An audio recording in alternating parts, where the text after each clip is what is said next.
encuentra con nosotros Jonathan Josué Serrano, quien impartirá la conferencia Organismos en materia de riesgos y desastres naturales. Él es politólogo y maestro en geografía por la UNAM y candidato a doctor en gestión integral de riesgos y protección civil por la Escuela Nacional de Protección Civil, además de contar con estudios doctorales en ciencias sociales por la Universidad de Colima, con más de 15 años de experiencia en protección civil y gestión de riesgos. Ha desempeñado roles como director general adjunto en la gestión de riesgos, DEN, y director de atención de desastres en la Coordinación Nacional de Protección Civil, así como director de Atlas de Riesgos del Estado de México, y ha colaborado con diversos organismos internacionales como la UNDRR y el GFDRR del Banco Mundial.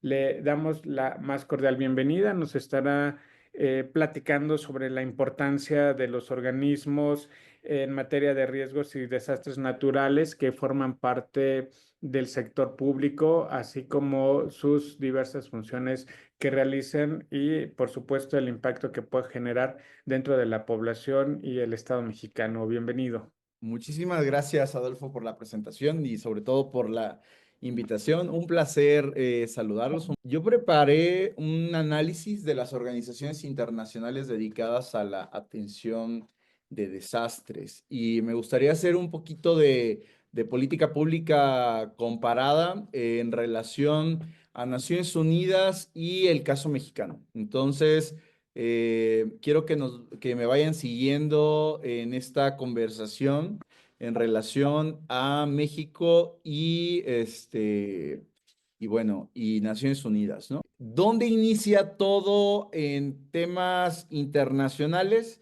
En la Segunda Guerra Mundial. Ustedes seguramente han estudiado ya mucho sobre la Segunda Guerra Mundial. No vamos a ahondar mucho más en cuánto ha impactado esto en el orden mundial que prevalece ahora. Ahora hasta se habla de un nuevo orden mundial que estamos viviendo en esa reconfiguración actualmente, pero a partir de esa Segunda Guerra Mundial es que los países se pusieron de acuerdo y fue que se estableció lo que conocemos ahora. Pero antes de seguir avanzando, vamos a llegar a algo. Los desastres naturales no existen, ¿no? ¿Por qué? Porque el riesgo de desastres se construye socialmente. Este pensamiento no ha venido evolucionando y quiero que lo tengamos claro porque no era tan, digamos, tan preciso como lo es ahora, ¿no? En esta época es un concepto que fue evolucionando a lo largo de tiempo, porque el desastre como tal se confunde con el fenómeno, ¿no? El desastre es la falla, digamos, de las medidas que tomamos como sociedad para atender esas consecuencias de los fenómenos naturales, porque al final un sismo, un huracán, cualquier fenómeno natural en sí, per se, no es un desastre, ¿no? Eso tiene que ver con otros factores como la vulnerabilidad, como la exposición, como este tipo de factores que no dependen propiamente del fenómeno, ¿no? Entonces, por tanto, importante que tengamos en mente que los desastres no son naturales, ¿va? Y entonces, es bien importante también hacer una distinción en los conceptos. ¿Qué es gestión de desastres comparado con qué es gestión del riesgo de desastres? Gestión de desastres es organización, planificación, aplicación de medidas de preparación, de respuesta en caso de desastres. Es atender, digamos, ya la consecuencia. Y un claro ejemplo es el plan de N3C en México, ¿no? O sea, cuando ocurre cuando se manifiesta, digamos, este riesgo, se expresa el riesgo a través de un sismo, una inundación, se aplica este plano, así se hace en el mundo, ¿no? Entonces, eso es gestionar la emergencia, gestionar el desastre. Y ahorita vamos a ver un poco más de eso. Comparado con gestionar el riesgo de desastre, ahí es aplicar un proceso sistemático, directrices administrativas, organizacionales, destrezas, capacidades operativas, dice, para ejecutar políticas y fortalecer las capacidades de afrontamiento y fortalecer con el fin de reducir impacto de amenazas naturales y la posibilidad de que ocurra un desastre. Y aquí podemos ver un ciclo de esta gestión. Primero está en ese ciclo la prevención y la mitigación, y luego la preparación antes de que ocurra, ¿no? El desastre, luego viene la respuesta y luego está la rehabilitación y la recuperación. Hay otros que en una visión más holística no lo ven como un ciclo, sino que hay otras visiones. Pero para que la Oficina de las Naciones Unidas para la Reducción del Riesgo de Desastres llegara a este punto, hay una historia que tiene más de 60 años, ¿no? Y es lo que vamos a compartir ahora con ustedes. Fíjense, en la década de los 60, la Oficina de las Naciones Unidas, el sistema de Naciones Unidas, se dedicaba a atender, a responder a la ocurrencia de esos fenómenos. Por ejemplo, en el 62 ocurrió en Irán un sismo que causó la muerte de más de 12,000 personas. En Yugoslavia, 1,200 personas por otro terremoto. Un huracán en Cuba, República Dominicana, Haití, Jamaica, Trinidad y Tobago, ¿no? Y así distintos fenómenos causaban, decía ahí, desastres naturales. Porque cuando hablamos de desastres naturales, ponemos la responsabilidad en el fenómeno, ¿no? O sea, pensamos que es el fenómeno como tal el responsable, pero no podemos, pareciera, ajustar la exposición o la vulnerabilidad o otros factores que sí pudieran cambiar. Y eso es el riesgo. Y entonces ahí la Oficina de las Naciones Unidas lo que hacía era soltar dinero, digamos, para ponerlo en términos sencillos, atender a través de algunas resoluciones esas medidas, ¿no? Era la forma en la que lo hacía. Pero así también lo hacía México.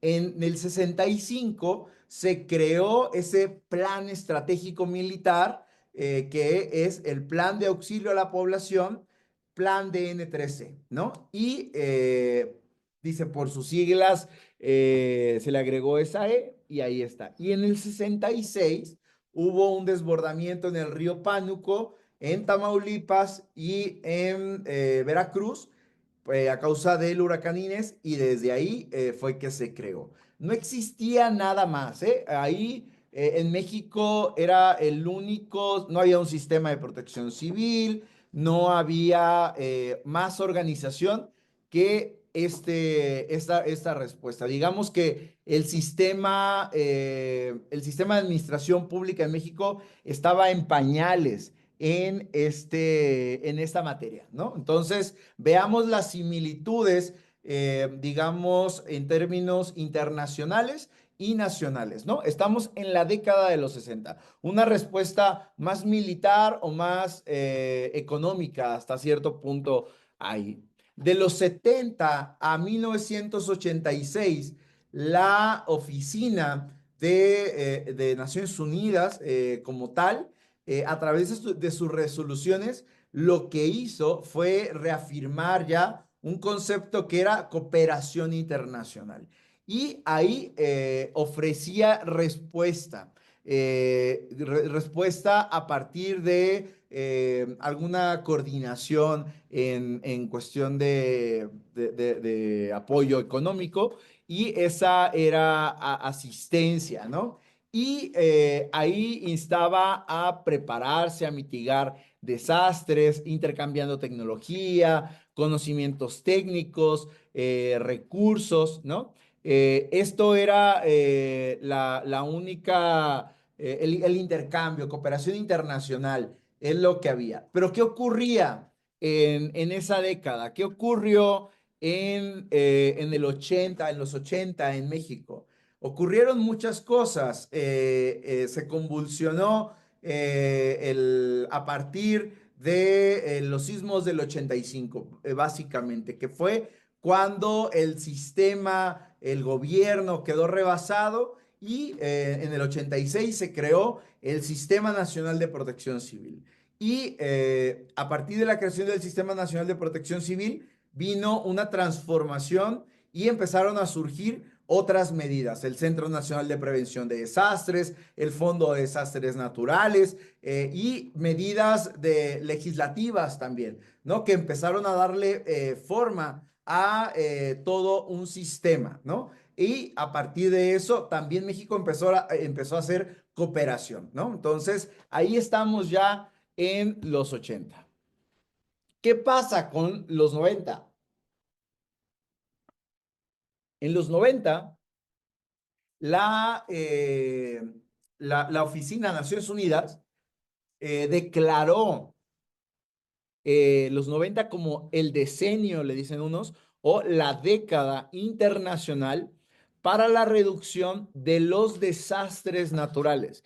Y ojo que los conceptos son importantes, porque ahí Naciones Unidas todavía hablaba de reducir desastres naturales, ¿no? Y esa discusión del concepto de si ponerle el mote de desastres naturales o no es importante porque ahí el objetivo era reducir la pérdida de vidas, de daños materiales y las interrupciones sociales, económicas causadas por esos desastres. Y en el 94, en la conferencia de Yokohama, se adoptó la estrategia y este plan de acción de Yokohama. Dice que se enfatizaba en priorizar la prevención, la preparación, la mitigación y la gestión del riesgo de desastres, ¿no? Y se evaluaba esta interacción con la sociedad civil y demás, ¿no? Y muy importante que aquí en el 98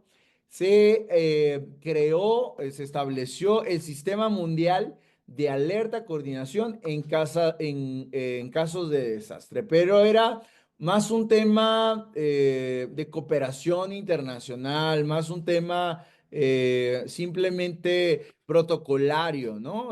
Pero era una base, ¿no? Pero también esto de nombrar a el decenio de la década internacional impulsó una agenda. Y entonces eso repercutió en México. Y ahí fue donde impulsó, por ejemplo, también la creación el Centro Nacional de Prevención de Desastres, porque sabían que, por ejemplo, el CENAPRED fue pagado con cooperación japonesa, ¿no? O sea, ahí Japón, pues haciendo quizá parte, hacer valer ese compromiso de haber impulsado Yokohama, pues también lo hizo con recursos, ¿no? Y entonces nos donaron este centro, ¿no? Y también pues se creó, por ejemplo, Fonden o se crearon otros mecanismos de coordinación municipal o nacional, ¿no? Entonces, pues los Estados miembros reaccionaron y así reaccionaron por el mundo, ¿no? Entonces, importante porque son las bases de este sistema. Y esto también viene no solo México, Naciones Unidas, sino tiene que ver con Japón. Porque fíjense, en 1994 se adoptó esta estrategia y decía para un mundo más seguro, ¿no? Y las directrices eran prevención, preparación, mitigación de desastres naturales y plan de acción. Pero ¿por qué Yokohama? O sea, ¿por qué Yokohama? En 1945, Yokohama fue bombardeada, ¿no? En la guerra, ¿no? Entonces, era parte de este sentimiento nacionalista japonés. Y por eso eligieron Yokohama para hacer la primera conferencia internacional en materia de desastres. Y esto es importante porque Japón ha sido sede de las tres conferencias internacionales en desastres, ¿no? Y eso ha ido acompañado de compromisos en intercambio de cooperación internacional. Y entonces aquí está la razón de por qué lo hicieron, ¿vale? Bueno, llegamos a los 2000 y en los 2000 viene desastres, vulnerabilidad y la estrategia internacional para la reducción de desastres, el EIRD. Ahí era todavía la estrategia, así le decían en el medio, la estrategia. Y en la estrategia, la asamblea fue como la sucesora del IDNR, que se había creado de los 90, y pues el objetivo era ya coordinar, decía un enfoque más global, pero coordinando en la reducción del riesgo de desastre. Y esto en verdad tuvo una repercusión. Aquí cambió el concepto, ¿no? Estábamos hablando de esta discusión de si agregar o no el mote de desastres naturales o no. Entonces, ese fue el gran objetivo. El EIRD, digamos que es el papá de la Oficina de las Naciones Unidas para la reducción del riesgo de desastres o el UNDRR, ¿no? Como le llaman. Pero ahí es el papá, pero ese era el objetivo. Y en los 2000 también se publicó la primera Ley General de Protección Civil. Si se creó el Sistema Nacional de Protección Civil en 1986, pero no nació con una ley. O sea, nació con un decreto para el establecimiento nada más del sistema, pero no venía acompañado de una ley general. Esa ley llegó ya varios años tarde, llegó hasta el 2000, pero esa ley general que teníamos en México no hablaba, digamos, o no estaba conceptualizada para reducir el riesgo de desastres, ¿no? Todavía tenía una visión más de los 90. Tenemos una ley, pues ya un poquito obsoleta en los 2000, ¿no? Pero esa era justo la estrategia o el objetivo de la estrategia, ¿no? Pero bueno, ahí ese era justo el objetivo. Pero fíjense, en el 2003 vino ya el venir trabajando con el marco de acción de Hyogo, ¿no? Durante la conferencia mundial sobre la reducción de desastres en Kobe, ¿no? Y se planteaba que Japón, el desarrollo de un marco internacional, ¿no? Ahí empezó como a surgir este tema. Y vino algo muy fuerte que fue en 2004 el gran tsunami del Océano Índico, ¿no? Y esto cimbró al mundo para impulsar un llamado, digamos, por el tema de sistemas de alerta temprana. Nadie en nuestra era había visto digamos, un tsunami de esas magnitudes. Entonces, eso despertó, pues, esta participación. Y con esa participación se llegó a la Conferencia Mundial sobre Reducción de Desastres en Kobe, en Hyogo.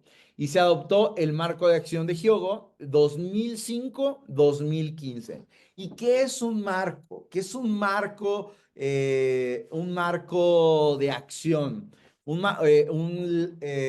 Estos marcos de acción son vinculantes a los países o no. En algunos casos, por ejemplo, con los acuerdos de París, pues ahí en esos casos sí son vinculantes. En el caso de estos marcos de acción para desastres, lamentablemente no lo son. Son solamente recomendaciones que si bien los estados miembros los suscriben y hay otros mecanismos de seguimiento, pues no son vinculantes y por eso en algunos casos han sido difícil de establecer. Pero pues el marco de acción de Hyogo pues se centró ahí ya en 5 prioridades. Asegurar que la reducción de desastres sea prioridades nacionales e internacionales. Identificar y evaluar, monitorear riesgos y mejorar sistemas de alerta temprana. Usar conocimientos y educación para contribuir una cultura de seguridad y resiliencia, reducir los factores de riesgo subyacentes, fortalecer la preparación para una respuesta efectiva. Y ojo, que ya teníamos una coordinación nacional de protección civil que había en este inter del 2000 pasó de ser una coordinación general en la Secretaría de Gobernación de un orden jerárquico inferior en la administración pública a una coordinación nacional ya del orden de una subsecretaría, ¿no? Digamos que para coordinar los trabajos de un cuerpo, sin un cuerpo del Sistema Nacional de Protección Civil, donde participa prácticamente todo el mundo, pero que esa es su labor, ¿no? Coordinar. Y ya como coordinación nacional, pues participaron bien en esta conferencia y trabajaron, digamos, a partir de esta visión. Y en esa visión, nuestra coordinación nacional fue que nos heredaron la Ley General de Protección Civil de 2012, ya incorporando el concepto de gestión del riesgo de desastres, ¿no? Entonces, sí hay una vinculación de las conferencias o un resultado de las conferencias mundiales en cuanto a el cambio en la regulación de las normativas nacionales, ¿no? Entonces, en algunos casos, ¿no? Porque ahorita vamos a ver qué es lo que ha pasado en México o cómo nos estancamos en algún punto, porque hasta aquí, digamos que de Hyogo sí hubo un impacto positivo, ¿no? O sea, de 2005 de Hyogo sí hubo el impacto hacia 2012, ¿no? Porque vino esa nueva ley ya con esta visión actualizada, ¿vale? Luego, ¿qué viene? Viene Sendai. Viene, seguramente la mayoría de ustedes no ha escuchado que existe el marco de Sendai y vamos a revisar un poquito de él. En 2015 se adoptó el marco de Sendai para la reducción del riesgo de desastres. Es el marco 2015-2030. Lo adoptaron los 195 estados miembros de Naciones Unidas en la tercera conferencia mundial sobre reducción del riesgo de desastres en Sendai, Japón. ¿Pero por qué en Sendai, Japón? Porque en Kobe, Japón, de la prefectura de Sendai, en 2011 ocurrió un gran terremoto que generó un gran tsunami, que generó una explosión, un derrame nuclear. Seguramente lo recuerdan, ahorita vemos un poco.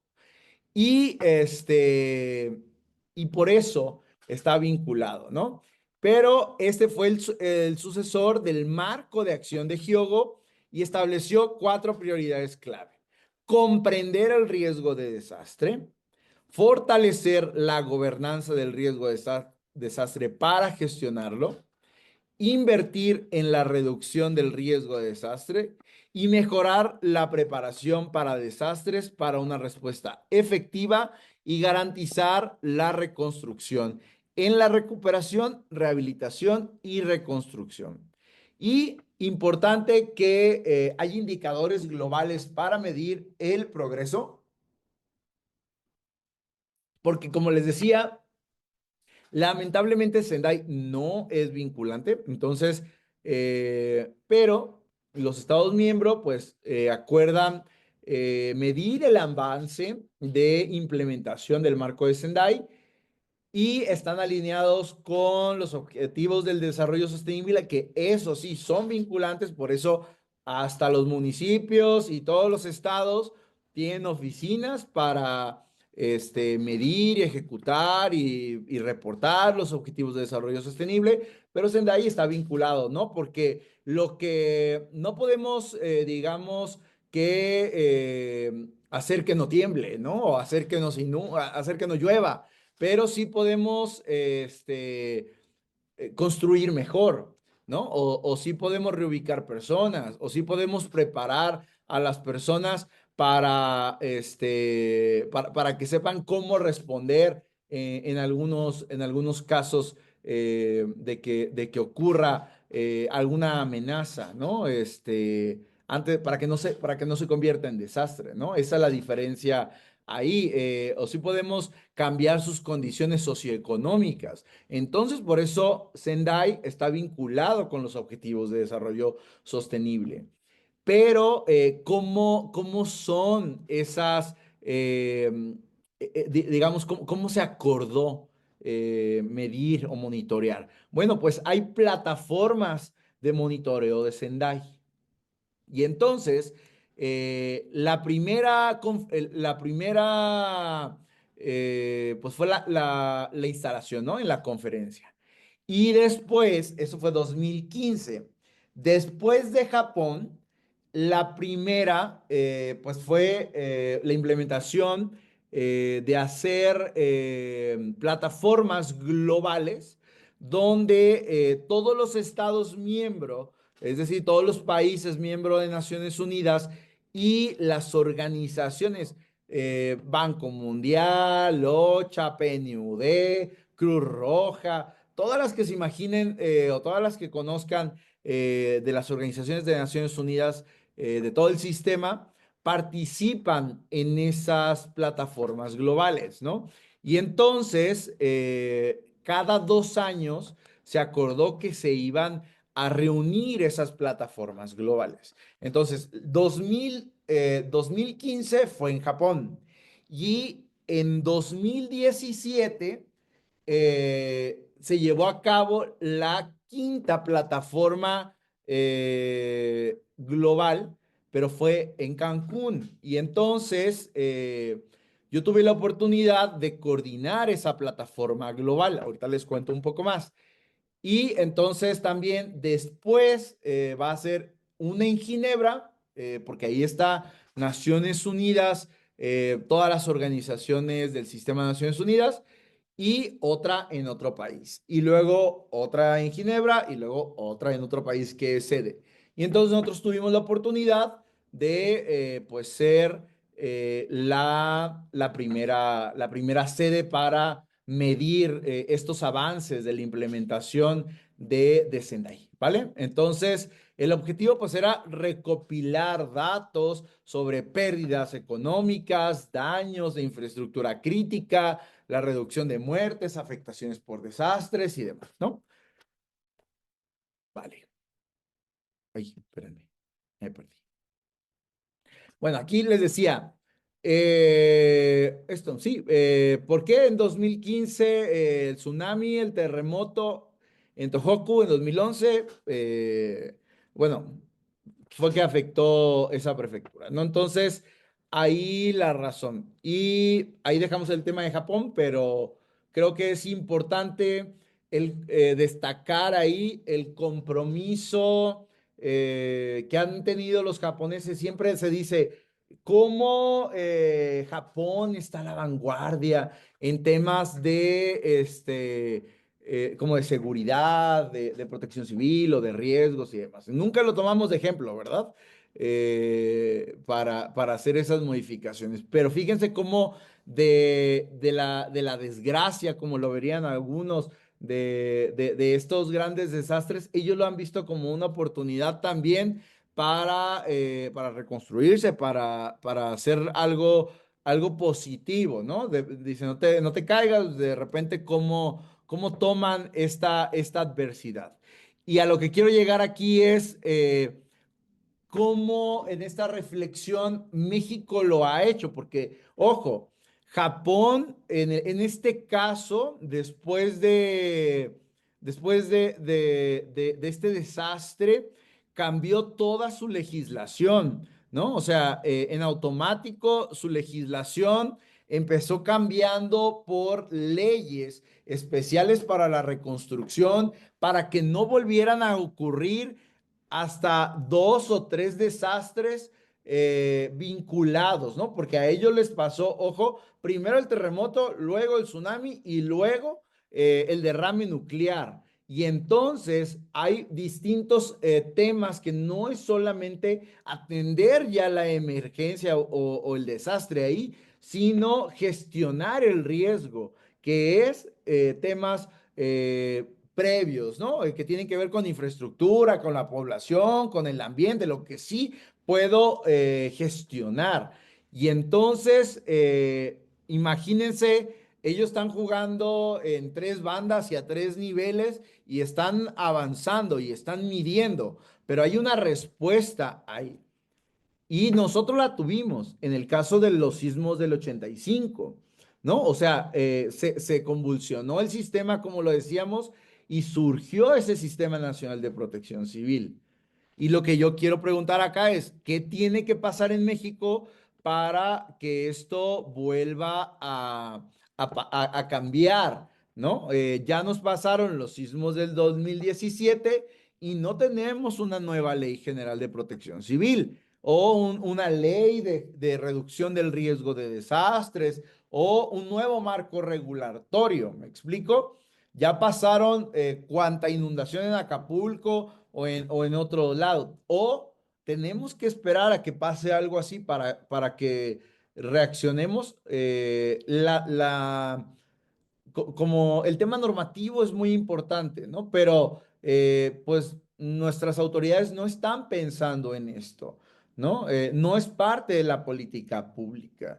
Entonces, no entendemos hasta que sucede, ¿no? Y ya hasta que sucede, pues es muy tarde, pero pues va a ser más tarde tener que levantarnos. Y entonces, hasta que sean miles las víctimas, pues habremos de entender. Ahí la importancia de la política pública comparada, ¿vale? A eso se me fue. Bueno, eh, a veces es un poco complicado todo lo que lleva para el tema de riesgo, ¿no? Pero gestión de riesgo, reducción del riesgo, nos perdemos un poquito, pero ojo que aquí decimos, ¿cuál es el objetivo final de todo esto de gestionar el riesgo? Gestionar es, ya dijimos, qué sí puedo subir, bajar, ¿no? Las condiciones, con qué sí puedo jugar para que no se exprese y se convierta en desastre. ¿Cuál es el objetivo final? Pues reducir el riesgo, ¿no? Es el objetivo final de esa gestión, ¿no? Sus objetivos, las metas, las estrategias, los planes. El objetivo es que ese riesgo sea el mínimo. No existe el riesgo cero, ¿no? O sea, no, nadie te puede decir aquí es inexistente. Siempre habrá un riesgo de que lo peor ocurra, pero llegar al mínimo, ese es el objetivo final. Y entonces, Sendai es un poco más específico y integra a otros actores, medios de comunicación, academia, sociedad civil, ¿no? ¿Qué más? Sector privado, ¿no? Con responsabilidades también a nivel nacional, sublocal, ¿no? Asuntos tribales, ¿no? O sea, como que cada quien tiene ya alguna actividad o un poco más de una recomendación sobre la cual trabajar en Sendai, ¿vale? Pero bueno, esa política mundial acordada y el resultado previsto es la reducción sustancial del riesgo de desastres y de las pérdidas ocasionadas por los desastres, tanto en las vidas, medios de subsistencia, eh, medios de subsistencia y salud, como en bienes económicos, físicos, sociales, culturales y ambientales de las personas, las empresas, las comunidades y los países, ¿no? Eh, Fíjense que según los datos, en las últimas décadas, relacionados con desastres, hay menos muertes, ¿no? Eso sin duda, que es una de las grandes metas, que haya menos pérdidas y menos muertes. Pues hay menos muertes, pero hay más pérdidas. ¿Por qué? ¿No? Porque seguimos construyendo el riesgo, ¿no? O sea, las personas van y se establecen en un lugar que no es apto para vivir, o que, pero son las personas inconscientes, pues en algunos casos, o en la gran mayoría de los casos, no, porque quizá es la inmobiliaria, o quizá es la inmobiliaria acordada con el político, ¿no? Que no respetaron un plan de ordenamiento o un atlas de riesgos y fueron y pues se establecieron en un lugar no apto, ¿no? Porque era inundable. Y entonces, pues ahí habrá pérdidas económicas, ¿no? Y entonces siguen incrementando porque ahí hay exposición, hay vulnerabilidad, ¿no? Entonces, porque, o en algunos casos no se conoce el riesgo, pero bueno, el objetivo mundial de esta política pública, pues es reducir esto al mínimo, ¿no? ¿Qué son los medios de subsistencia o los medios de vida, ¿no? Pues todas estas actividades relacionadas con las personas para que puedan subsistir, que puedan hacer la vida misma, hacerse llegar de pues, recursos, ¿no? Tiene que ver con también temas culturales, ¿no? O sea, podría estar de salud, bienes económicos, todo. Vale, aquí, esta es una reunión en Ginebra preparando la plataforma global que tuvimos 24 y 25 de mayo de 2017. ¿No? Entonces, ¿por qué? Porque estos trabajos se tuvieron que preparar y se tuvieron que consensuar, digamos, con los estados miembros o los representantes de los estados miembros ante Naciones Unidas acreditados en Ginebra, ¿no? Entonces, ahí me acompañaba el embajador representante de México en Naciones Unidas en Ginebra y es todo el protocolo pues sí, que hay que seguir en este caso. Eh, pero bueno, aquí parte de estos trabajos también era con las organizaciones, ¿no? Porque aquí fuimos a una reunión en la Organización Meteorológica Mundial, también en Ginebra, y porque en esta organización había dos equipos, uno de temas logísticos y a mí me tocaron documentos finales, ¿no? Ahorita les voy a contar un poco de los documentos finales. Y esos documentos finales, la redacción de esos documentos finales, pues te peleas por todo con ellos.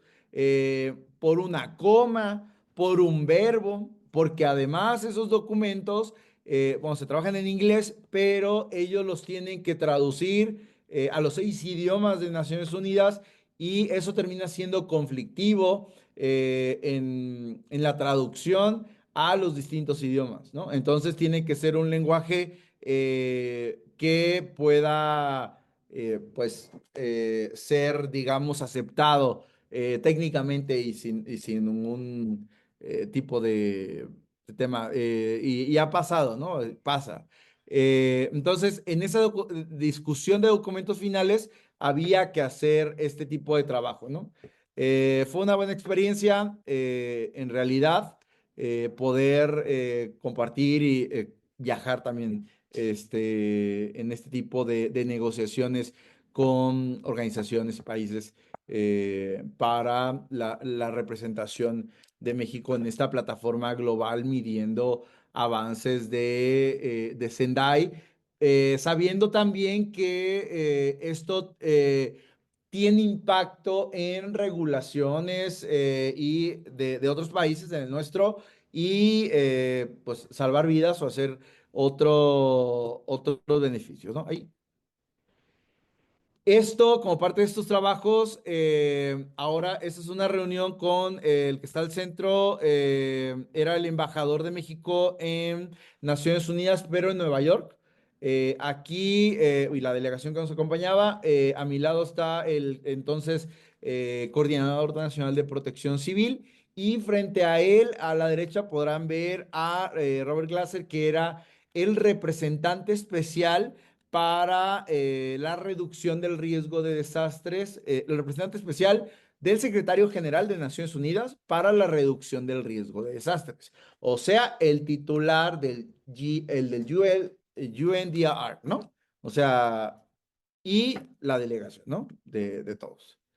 Y aquí, así como fuimos a Ginebra a platicar o a negociar esto, acá fuimos a presentar la plataforma global, ¿no? A invitar a los Estados miembros a la plataforma global que se iba a llevar a cabo en Cancún, ¿vale? Entonces, era parte de esos trabajos. Y llegamos a Cancún. Hay dos documentos que son los que se trabajan. Y les voy a decir una cosa, de repente hay quien